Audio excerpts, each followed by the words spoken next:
जीत जाओगे, जीत जाओ। हमारे हृदय की बात समझ लो, हमारी एक बात पकड़ लेना। ये प्रभु, जब हम गंदगी नहीं छोड़ पा रहे, हमारा स्वभाव है, देखो ना, हम नहीं छोड़ पा रहे और इनसे विमुख हो जाते, ये बहुत बुरा हो गया। सुनो उमाते लोग अभागी, हारिता जी शब्द देखो, हारिता जी होई विषय अनुरागी। ये जीत जाओगे, कोई भी तुम्हारी दुर्गति करने में समर्थ नहीं। और इतना आ गया तो तुम महात्मा बन जाओगे, सब छूट जाएगा, सब छूट जाएगा। देखो, परम सुख स्वरूप राधा वल्लभ लाल जी मिलने के पहले आपको जो जो चाहिए वो सब भेज देंगे, मान लेना मेरी बात। जैसे जैसे कदम आपके प्रभु की तरफ बढ़ेंगे तो जो जो तुम्हारी चाहत है सब दे देंगे। अगर आपने ना के सिवा हां स्वीकार नहीं किया तो आगे वो मिल जाएंगे, और अगर आप उनमें रमण करने लगे दे देंगे। जो इच्छा करी हो मन माही, हरि प्रसाद कछ दे, जाओ भोगो। लेकिन सुनो उमाते लोग अभागी, हृदय की बात कहता हूं, मैं नीच हूं, पामर हूं, नहीं विषय पर विजय प्राप्त कर सकता, पर हे प्रभु, जब इन्हें नहीं छोड़ सकता तो आपको भी नहीं छोड़ सकता।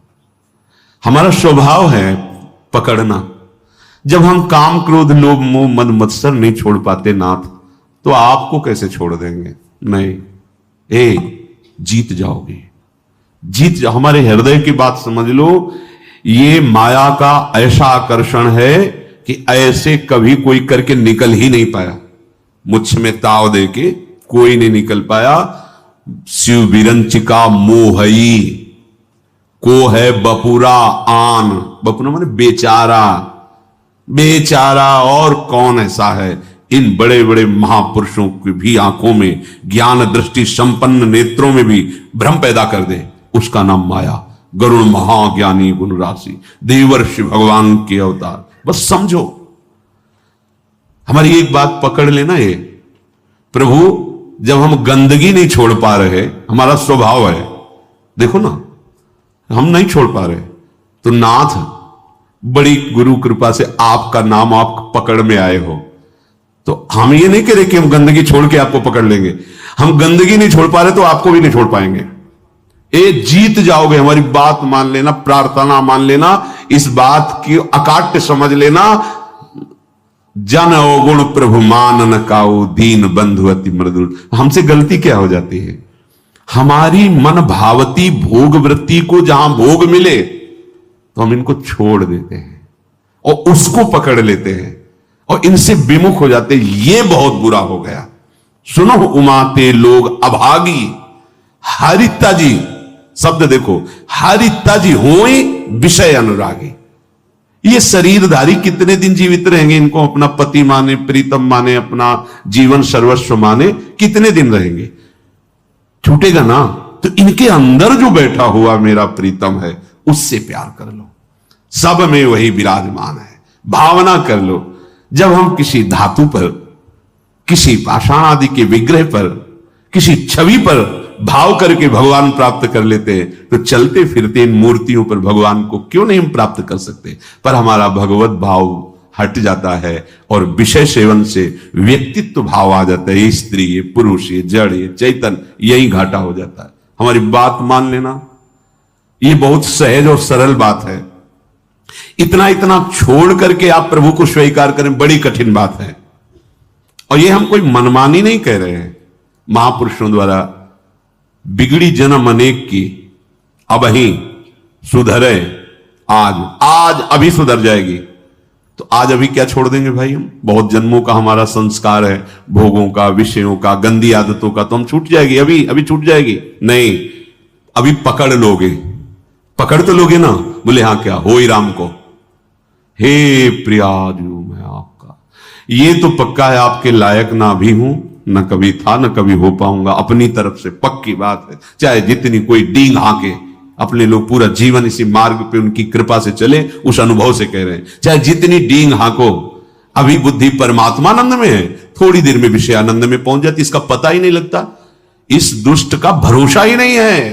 भरोसा तो प्रियाजू के चरणों का है कि वो अपने चरण चिन्ह अंकुश से हमारे मन को फंसाए हुए अगर वो छोड़ दे तो अभी ये खेल कर दे संसार का। बहुत विचित्र है, बहुत विचित्र। निज अनुभव ये कहो खगेसा।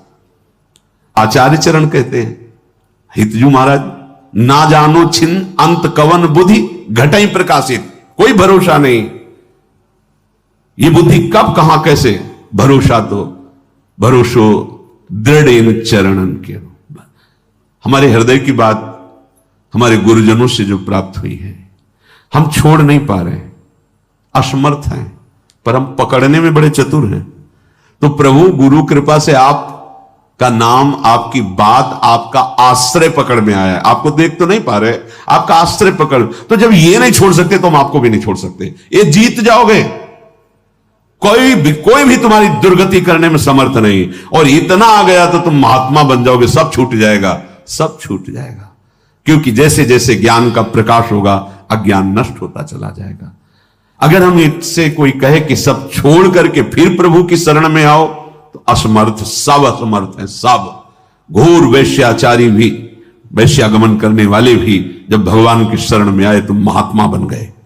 करो सद्यते साधु समान। हमें तो एक ही बात समझ में आई है कि इनकी कृपा से इनको जाना जाता है, इनको पाया जाता है, इनकी साधना होती, इनका भजन होता है। सच्ची बात कह रहे हैं, अपनी तरफ से हम शून्य हैं। अपने को देखा है, अपनी तरफ से हम शून्य हैं, कोई भी अंक नहीं है। कोई अंक है तो आपकी कृपा का है, अन्यथा नहीं है। ये निष्ठाएं इन्हीं की कृपा से जागृत होती है। जब दिखाई देता है अब कोई सहारा नहीं, तो ये बेईमान मन फिर भागता है प्रियाजू के चरणों की तरफ कि अब कोई रास्ता ले, अब तो पकड़ ले, अब तो पकड़ ले। जब कोई तेरा ले तो पकड़ ले, ये कृपा होती है। और इसका स्वभाव पकड़ लेता है तो छोड़ना बड़ा कठिन होता है। बस यही हमारी विजय का हेतु होगा। अगर हम सत्संग के द्वारा भगवत नाम, भगवत धाम, भगवत चरण सेवा की निष्ठा पकड़ लें, काम हो जाएगा। बिल्कुल सरल मार्ग है, हम नहीं छोड़ पा रहे हैं तो हम पकड़ने वाले स्वभाव वाले, तो हम पकड़ लेते हैं।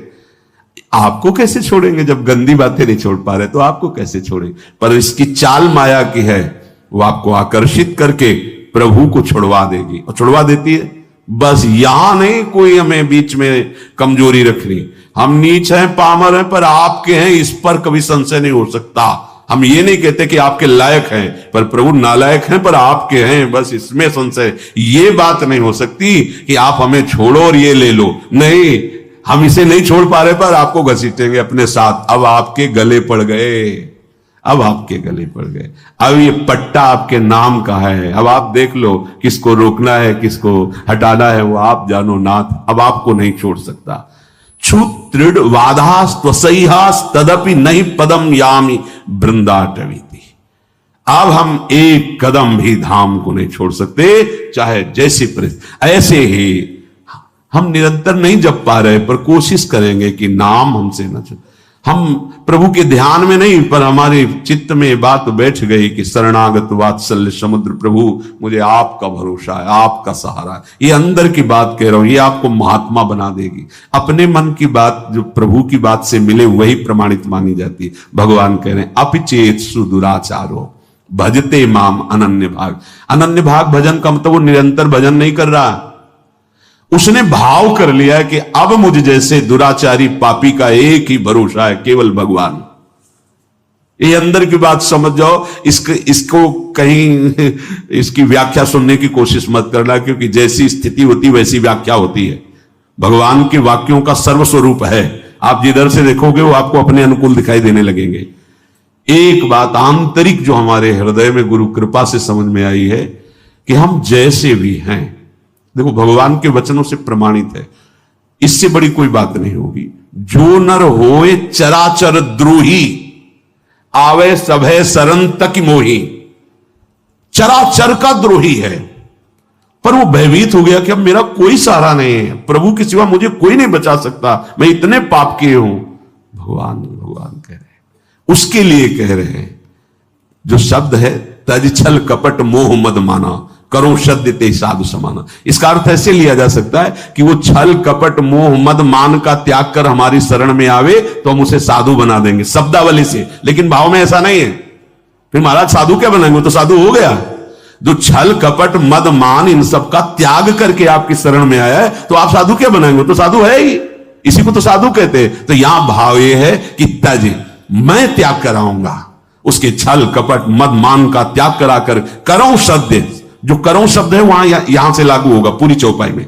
तज छल कपट मोह मद माना करो सद्य ते साधु समाना, उसको सब त्याग, क्योंकि उसे ही त्यागना है ना, तो मैं उसे सामर्थ्य देता हूं, वो छल कपट मोह मद मान का त्याग कर देता है और मैं उसे साधु स्वरूप। और भगवान गीता जी में इसी श्लोक में कहा अपिचित कि उसे मानो वो साधु हो गया क्योंकि मेरी शरण में आ गया है, अब मैं संभाल लेता हूं। भगवान का आश्रय लेकर भरोसो दृढ़ इन चरणन के रो, दृढ़ता पूर्वक। ये दृढ़ता तुम्हारी फिसलाने के लिए बहुत से ऐसे माया जाल फेंकेगी, तुम्हारी अश्रद्धा हो जाए, तुम्हारा प्रश्न जोरदार हृदय में प्रकट, तुम्हारी प्रिय जगह में जहां ममता है आसक्ति, वहां प्रहार करेगी माया। फिर हे भगवान नहीं नहीं, आपका था आपका है आपका रहेगा प्रभु, अब नहीं, अब धोखा नहीं, आपके सिवा नहीं। ये बड़े बड़े भक्तों के जीवन में देखो ना, उसी पुत्र के ब्याह के में ठाकुर जी जा रहे हैं, वही पुत्र जब अंतर ध्यान व्रत करताल उठा के नाच रहे नरसिंह मेहता, हे गोविंद तेरा सब मंगलमय, अच्छा किया, अब निरंतर और चिंतन आपका बढ़ेगा। पर ये निष्ठावान ही कर सकता, नहीं तो नहीं। ये क्या रात दिन भजन करते हैं पुत्र, वो भी राधे राधे। श्रीवास जी को देखो, हर महाभागवत को देखो, ये आने जाने वाला देश है, टिकाऊ नहीं है। ये परिवर्तनशील नाशवान शरीर है, अविनाशी नहीं है। यहां जितना खेल है बस होश में खेल लो, इस खेल से मुक्त हो जाओ। यही होश है कि और को छोड़ पाओ ना छोड़ पाओ, इनको मत छोड़ना, इनको पकड़ लो, जीवन कृतार्थ हो जाएगा। चलते हैं महाभागवत पांडवों के पावन चरित्र में। प्रसंग चल रहा है, महाराज युधिष्ठिर को दुखी देखकर उनके मामा जो माद्री जी के भाई शल्य, वो प्रसंग सुनाया कि आप और द्रौपदी को ही केवल दुख नहीं हुआ, देवराज इंद्र और उनकी पत्नी शची को भी महान दुख को भोगना पड़ा है, आप चिंता ना कीजिए। तो उन्होंने पूछा क्या दुख भोगना पड़ा, वो तो त्रिभुवन पति हैं। तो प्रसंग चल रहा था, त्वष्टा जी के हृदय में द्वेष भाव देवराज इंद्र की प्रथा, उन्होंने विश्व रूप को मंत्र बल से प्रकट किया, देवराज इंद्र ने वज्र के द्वारा उनका, फिर उन्होंने वृत्तासुर को प्रकट किया, फिर वृत्तासुर का कल चरित्र आपने सुना। अब जो वृत्तासुर से ब्रह्म हत्या प्रकट हुई, वो इंद्र को कहीं भी शांति नहीं लेने दे रही थी। तो जल को एकांत देश में जाकर जल को स्तंभित करके कमल नाल में सूक्ष्म रूप से प्रवेश होकर के वहां रह रहे थे। अब देवराज इंद्र पद खाली था, तो समस्त ऋषि देवताओं ने देखा त्रिभुवन में अराजकता फैल रही, तो लोकपाल देवता ब्रह्म ऋषि सब विचार करने लगे कि त्रिभुवन पति पद पर किसका अभिषेक होना चाहिए। इस समय त्रिभुवन में कौन है जिसे त्रिभुवन पति पद दिया जाए। तो देखा गया तपस्या में, यज्ञों में, दान पुण्य में, धर्म में बहुत बढ़े हुए महाराज नहुष जी हैं, उनके पास देवता ऋषि सब गए, प्रार्थना की। तो नहुष ने कहा कि मैं आपके सामने बहुत दुर्बल हूं, मेरे में इतनी सामर्थ्य नहीं कि मैं आप देवता और ब्रह्म ऋषियों का शासन कर सकूं। राजा वही होता है जो सबसे बलवान होता है, मैं तो निर्बल हूं आपके सामने। तो ये सुनकर के संपूर्ण देवता ऋषि मुनि स्वर्ग के राज्य का पालन करने के लिए उनसे कहा, अच्छा तो तुम इस बात से अपने को कमजोर मान रहे हो, तो हम ये वरदान देते हैं। समस्त देवता ऋषियों ने कहा, देवता दानो यक्ष ऋषि राक्षस पितर गंधर्व भूत मनुष्य जो भी आपके सामने दृष्टि में आ जाएगा, उसका आधा तेज बल तप बल सब आप में आ जाएगा। अब आपको कोई परेशानी, आप स्वर्ग में ब्रह्म ऋषियों के द्वारा आदर पाकर के त्रिभुवन पति आसन पर बैठे। धर्म को आगे रख करके राजा नहुष को अभिषिक्त किया गया, अभिषेक किया गया वेद मंत्रों द्वारा, और परम दुर्लभ देवराज इंद्र के पद पर उनको बिठाया गया। अब को नरस जन्मा जग माही प्रभुता पाहि जाहि मद नाही। कौन ऐसा है जो संसार में बड़ा पद मिल जाए और अभिमान ना आ जाए। यही रोग इनको भी लग गया, त्रिभुवन पति पद। कुछ दिन तो ठीक से चला, इसके बाद मद जो है अपना प्रभाव दिखाने लगा। तुमको लगा जब मैं देवराज पद का भोग कर रहा हूं तो फिर इनसे क्या। सभासदों को बुलाया, बड़े बड़े लोकपाल देवता सब उनकी सभा में बैठते हैं। कहा पूर्व इंद्र की जो महारानी सची हैं मेरी सेवा में उपस्थित किया जाए, उनको आज्ञा दिया जाए, मेरी आज्ञा है मेरी सेवा में उपस्थित हो, क्योंकि जब देवराज पद का अधिकार मुझे प्राप्त है तो उनका भी। सची देवी आज रात्रि में मेरे महल में पधारे, मेरी आज्ञा सुना दी जाए। ये जब सची देवी से प्रार्थना की गई तो बहुत घबरा गई, दुखी हो गई। पातिव्रत धर्म से युक्त है, उनका तो आश्रय भगवान बृहस्पति जी हैं। वो अपने महल से निकले और बृहस्पति जी के चरणों में जाके कहा, गुरुदेव मैं आपकी शरण में हूं, आप मेरे पातिव्रत धर्म की रक्षा कीजिए।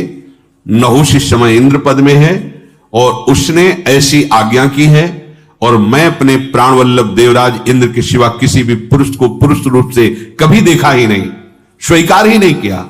मैं एक पतिव्रता हूं और भगवान आपने भी मुझे सौभाग्यवती का आशीर्वाद दिया है, तो क्या मेरा यह दुर्भाग्य होगा। प्रभु आप मेरी रक्षा कीजिए, आपकी वाणी परम सत्य होती है। हे देवगुरु, आपने आज तक जो बोला कभी मिथ्या नहीं गया। आपका पूर्वोक्त वचन की सौभाग्यवती हो, वो मेरा सुरक्षित रहना चाहिए। बृहस्पति जी बहुत विचार मग्न हो गए कि इस समय उसके सामने जो जाएगा तो उसकी सारी सामर्थ्य से आधा बल उसे प्राप्त हो जाएगा। ठीक है, मैं विचार करता हूं, तुम नहुष से डरो मत, थोड़े दिनों में ही ये नष्ट हो जाएगा। जिसकी परिस्त्री गमन की वृत्ति है वो नष्ट हो जाएगा, उसे नष्ट करना नहीं पड़ता, वो अपने कर्म से ही नष्ट हो जाता है। सची देवी कि अब समय तो बहुत थोड़ा है, कभी फिर वो आदेश कर सकता है। वो रात्रि देवी की उपासना की। रात्रि देवी उपश्रुति नाम से प्रकट हुई। सची जी ने कहा, जा इंद्र पुनः छुप गए, मुझे ले चलो, मैं स्वयं उनसे बात करूंगी। उपश्रुति देवी, ये सब खाली नहीं कि दिन रात्रि, ये सब साक्षात हैं, ये भगवत स्वरूप है। इसीलिए किसी के पाप और पुण्य का हिसाब वहां करने के लिए वकील की जरूरत नहीं होती। जिस समय तो समय उपस्थित है, रात है या दिन वो उपस्थित है, जिस दिशा में वो उपस्थित है। तुम्हारा मन स्वयं आत्मस्वरूप से प्रभु, सब वहां किसी की सलाह की जरूरत नहीं, जो कर्म उसका उसी क्षण हिसाब। उपश्रुति देवी ध्यान में देखा कि इंद्र कहां हैं, देखो जल को स्तंभित करते हुए कमल नाल के अंदर छुपे बैठे हैं। उपश्रुति देवी को वहां उपस्थित देखकर इंद्र प्रसन्न हुए। अब आप आ गई तो कोई ना कोई उपाय तो बताएंगे ही। उन्होंने कहा, इंद्रदेव तुम्हारा कल्याण हो, इंद्राणी का दुख देख करके मैं आई हुई हूं। तुम सब पर्वत वन पृथ्वी स्वर्गलोक सबका त्याग कर यहां जल में हो, और यहां इंद्राणी की क्या दशा हो रही तुम्हें पता है, बड़ा दुख भोग रही। तुम कमलनाल में सुरक्षित हो, पर आपको इंद्राणी को सुरक्षित करना चाहिए। देवराज इंद्र ने कहा कि इस समय मैं असमर्थ हूं। नहुष बहुत बड़ा बलवान है और वो कुचेष्टा पर उतारू है। तीनों लोगों में कोई ऐसा नहीं कि उसे सुधार सके। मैं इसमें क्या कर सकता हूं। वो पापपूर्ण विचार रख रहा है। उनका अपने आप को आप प्रकाश में लाइए, अपने तेज से आप देवताओं का जो शासन पद उसे स्वीकार कीजिए। इंद्र ने कहा, देवी इस समय पराक्रम मेरे में नहीं है, नहुष में है। देखो कितना बड़ा पद मिला, कितनी बड़ी कृपा मिली, चूक कैसे हो जाती है। इसीलिए जब तक भगवत आराधना में नहीं चित्त डूबता या भगवत आराधन संतों के शासन में नहीं रहता तो बड़े बड़े से चूक हो जाती है। इसीलिए चाहे शिव बिरंची सम होई, गुरु बिनु भव निधि तरह न कोई। तुम्हें गुप्त रूप से एक कार्य करना मैं उपाय बता देता हूं। अब इंद्र जी उपाय बता रहे कि तुम नहुष के पास जाना, निर्भय रहना, और उससे कहना जगतपति हो तुम, तुम्हारा पूरा अधिकार है जगत पर। मैं देख रही हूं कि इंद्र समर्थ है, तो अब तुम ही इंद्र हो, तुम्हारा पूरा अधिकार। पर मैं ऐसा चाहती हूं कि आज तक जो कोई ऐसे वाहन पर न बैठा हो, ऐसे वाहन से तुम हमसे मिलने आओ। नहुष मुस्कुराया और कहा, मैं समझ नहीं पा रहा हूं तुम क्या कहना चाहती हो। बोले, दिव्य पालकियों में मिलने आते हैं, कोई अपने वाहनों पे आते हैं। मेरी इच्छा है कि तुम मेरे लिए ऐसे वाहन पर आओ जैसे आज तक कोई न बैठा हो। तो तुम केवल इशारा कर दो, वैसे ही मैं आऊंगा। इंद्राणी बोली, आप मेरे पति हो सकते हो, पर मेरी अभिलाषा के अनुसार आओ। पहले के जो इंद्र थे ना, वो मेरे से मिलने जब आते थे तो ऐरावत हाथी पे आते थे, कोई हंस पे, कोई किसी पे। पर मेरी इच्छा है कि भगवान विष्णु तक जिस वाहन पे न बैठे हो, ऐसे वाहन पर बैठ कर आओ, क्योंकि आप तो बहुत बलवान हैं। प्रसन्न हो गया नहुष। बोलो तुम। बोले, आज तक ऋषियों की पालकी में बैठ के कोई नहीं चला त्रिभुवन में। ये जो सप्त ऋषि हैं, ये पालकी पे हो और आप बैठ के आए, फिर मैं आपका स्वागत करूंगी। देवराज इंद्र ने बताया था ये ऐसा तुम करो, बस मैं आपको स्वीकार करती हूं। उसने कहा, यह कौन सी बात है साहब, मेरे आदेश के अंतर्गत है। भूल गया, ये भारी अपराध करने जा रहा है। मेरे सामने कोई भी ऋषि ठहर नहीं सकता, क्योंकि उसकी आदि तपस्या बल मेरे पे आ जाता है। मैं जो आदेश करूंगा सब करेंगे। तुम जाओ अपने भवन में, और मैं सप्त ऋषियों की पालकी पे आ रहा हूं। कितना बड़ा अपराध! जो जगत बंदनी महापुरुष हैं, जिन्हीं के आशीर्वाद से इंद्रासन पद पे बैठा था, बुद्धि भ्रष्ट हो गई। ये देखो, जब परिस्त्री गमन किया जाता है तो बुद्धि का निर्णय गलत हो जाता है। बुद्धि बिगड़ गई, बुद्धि का बिगड़ जाना ही नाश है। कामः संजायते क्रोधा, क्रोधा स्मृति विभ्रमा, स्मृति भ्रंशात् बुद्धिनाशो, और बुद्धिनाशात् प्रणश्यति। बुद्धि का नाश ही सर्वनाश कहा जाता है। देवी, मैं तो तुम्हारा दास हूं, तुम जो आज्ञा करोगे वही करूंगा। सुंदर मुख वाली सची बाहर से मुस्कुराते हुए अंदर से कि अब तेरा नाश निश्चित है, क्योंकि जिन ऋषियों का चरणामृत इंद्र को भी पावन करता है, उन ऋषियों की पालकी पे बैठते ही तेरे सारे सुकृत नष्ट हो जाएंगे। जो मां नहीं मात पिता नहीं देवा, साधुन सन करवावें सेवा, जिनके ये आचरण भवानी, ते निश्चर समझानो प्राणी। हाँ, बहुत संभल कर संत महात्माओं के पास जाना चाहिए, बहुत संभल के, दैन्यता से। सारा सुकृत नष्ट हो जाएगा।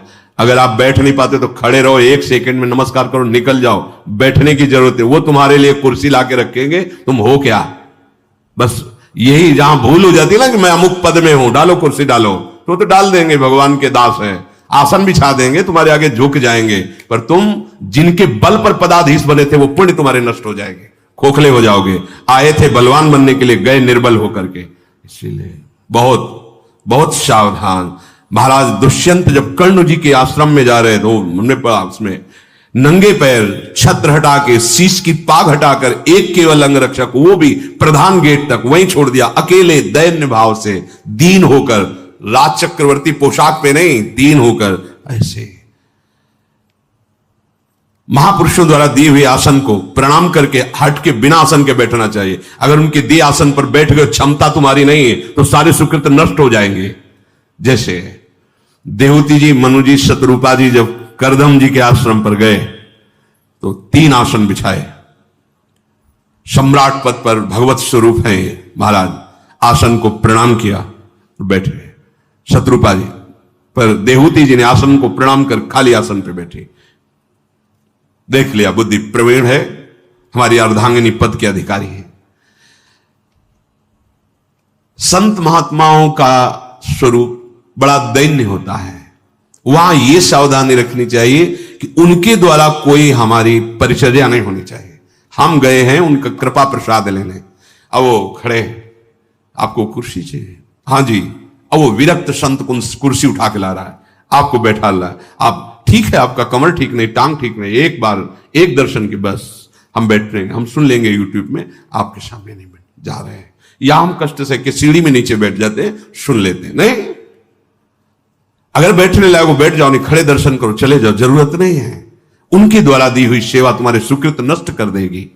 पर वो जब बुद्धि प्रवीण नहीं होती तो फंस जाती है। हम देखते हैं गुरुजनों के सामने आसन पे नहीं, आसन उनसे श्रेष्ठ हो तप में भजन में तो भी प्रणाम करके आसन को माथे से प्रणाम फिर बैठा जाता है।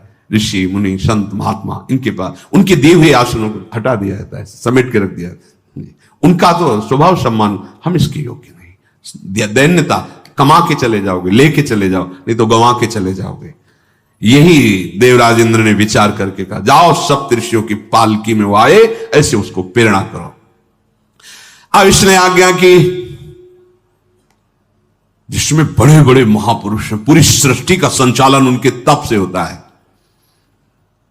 बृहस्पति जी के घर पे इंद्राणी, और दुष्टात्मा नहुष तो एकदम बावरा हो गया, समझ ही नहीं पाया कि मेरे नाश की बात हो रही है। बहुत होश में रहना चाहिए। फोन कर दिया, गाड़ी भिजवा रहे हैं, उनके लिए वीआईपी व्यवस्था खान, ये तुम्हारा पतन करवा देगा। एक जगह तो अहंकार नष्ट होना चाहिए तुम्हारा। संत गुरुदेव के सामने तो तुम्हारा अहंकार नष्ट, कोई पद भी तुम्हारी नहीं। अगर पद में देखो तो अखिल कोटि ब्रह्मांडों के स्वामी का दासत्व पद है, वो परम पद पे आरूढ़ महापुरुष। तुम्हारा पद क्या है? 4 दिन की चांदनी फिर अंधेरी रात, कर लो मनमानी।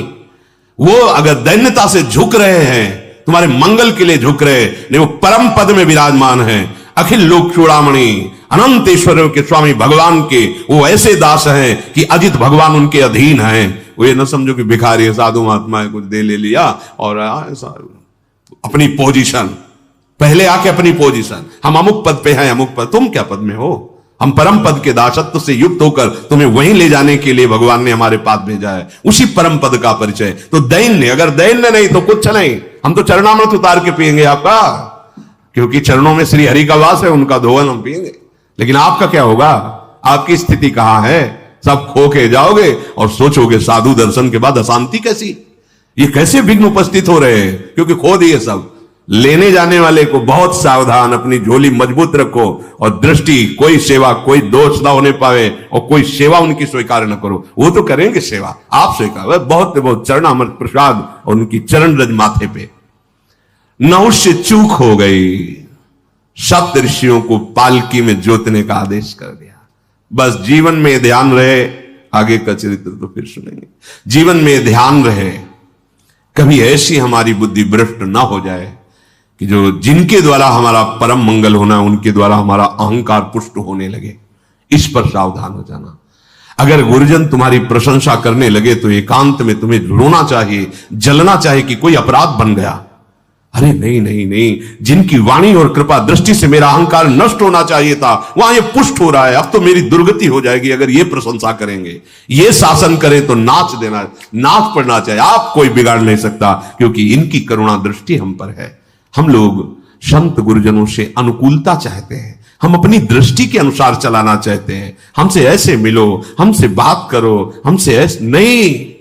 हम देखें अपने हृदय में सोचकर, दैन्य भाव से रहो। जो तुम्हारे हृदय की बात है वो तुम्हें सुनने को मिल जाएगी, वो तुम्हारी भावना की पूर्ति हो जाएगी, कामना की पूर्ति हो जाएगी। करोड़ों कल्प तरु भगवत प्रेमी महात्माओं के समान नहीं हो सकते, क्योंकि उनकी करुणा कृपा भगवान से मिलाती है। कल्प तरु तो लौकिक विषयों को देता है, केवल भाव शुद्ध हो जाए। बड़ी चूक हो गई, इतनी बड़ी पदवी, इतना बड़ा तप यज्ञ करने वाला महापुरुष नहुष चूक हो गई। ऋषियों को पालकी में जोत दिया, निंदनीय कर्म, महानिंदनीय कर्म। अब आगे जो दशा होगी उसको आगे। श्री राधा वल्लभ लाल।